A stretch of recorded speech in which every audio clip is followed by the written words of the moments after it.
iya, menurut kamu gimana sih kasus tersebut? Kasus yang mana nih? Kayaknya banyak ya kasus yang terjadi di era farmasi ini. Kasus yang mana nih? Oh iya, aku lupa. Jadi gini, ada proses penyetripan yang di-reject oleh PT XYZ mengenai obat X.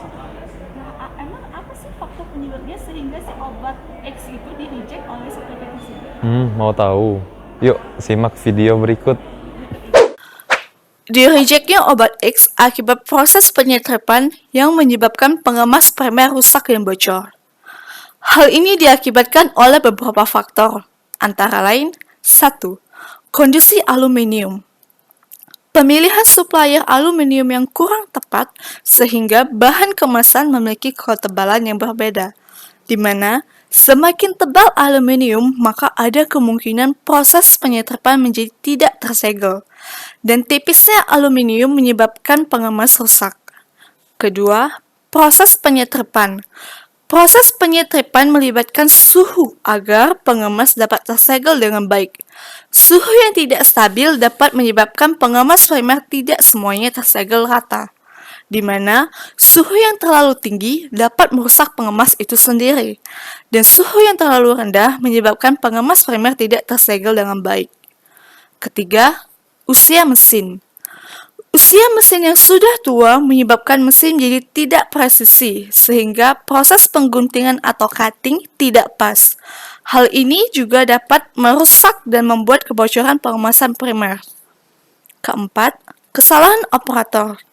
Kesalahan yang terjadi pada saat melakukan setting di awal produksi dan kurang tanggapnya operator saat proses berjalan dengan tidak lancar. Itulah beberapa faktor yang menyebabkan di-rejectnya obat X akibat proses penyetripan, sehingga pengemas primer rusak dan bocor. Kita sebagai farmasis harus memahami dan mempelajari ilmu-ilmu mengenai pengemasan sehingga tidak di-reject. Oh, kalau gitu kayak mana sih solusinya supaya proses penjegahan itu bisa berkurang? Sebenarnya sih gampang, tapi sering dianggap remeh oleh farmasis dan pihak industri. Yang pertama yang harus kita lakukan yaitu mengecek barang dan melakukan kalibrasi alat-alat, serta mempunyai operator yang bertanggung jawab untuk mengecek peralatan dan strip tersebut. Kalau kayak gitu sebenarnya simple banget ya, tapi sering diremehkan ya. Iya sih, memang sering dianggap remeh, tetapi hal tersebut dapat merugikan pihak perusahaan karena pihak perusahaan tidak membuat satu atau dua, melainkan membuat dalam skala banyak. Wah, setuju banget itu. Info tambahan nih guys buat kalian. Kalau kita sebagai pembeli obat tuh harusnya harus selektif ya, apalagi terhadap obat-obatan dengan strip packaging. Kenapa? Karena seringkali beberapa perusahaan itu mengalami kesalahan dalam proses strip. Tentunya juga ketika si obat itu lepas dari proses stripnya, maka obat itu bisa berinteraksi loh dengan udara yang menyebabkan kestabilan serta efek terapinya itu berkurang. Wah, jadi kita harus lebih selektif nih ya. Benar banget tuh Kak, kita sebagai farmasis harus selektif dalam memilih kemasan obat sehingga obat yang sampai pada pasien itu baik. Mungkin sekian dari kami mengenai permasalahan kemasan primer. Yuk selanjutnya ke kemasan kedua, yaitu kemasan sekunder. Guys, bersama saya Farhan dan rekan saya. Hai, saya Yustika. Nah, kali ini Yustika, kita akan membahas permasalahan mengenai kesalahan dalam labeling, yaitu pada bupivacain dan Calnex.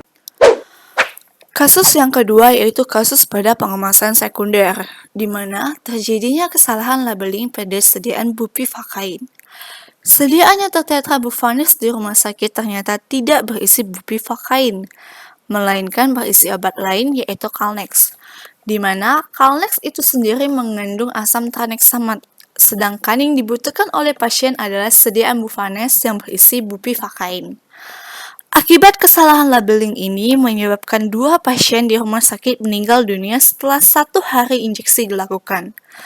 Hal ini diakibatkan oleh mekanisme obat yang dibutuhkan sangat jauh berbeda, di mana bupivacain merupakan sediaan injeksi untuk membius tengah badan serta menghambat rasa nyeri pasca operasi.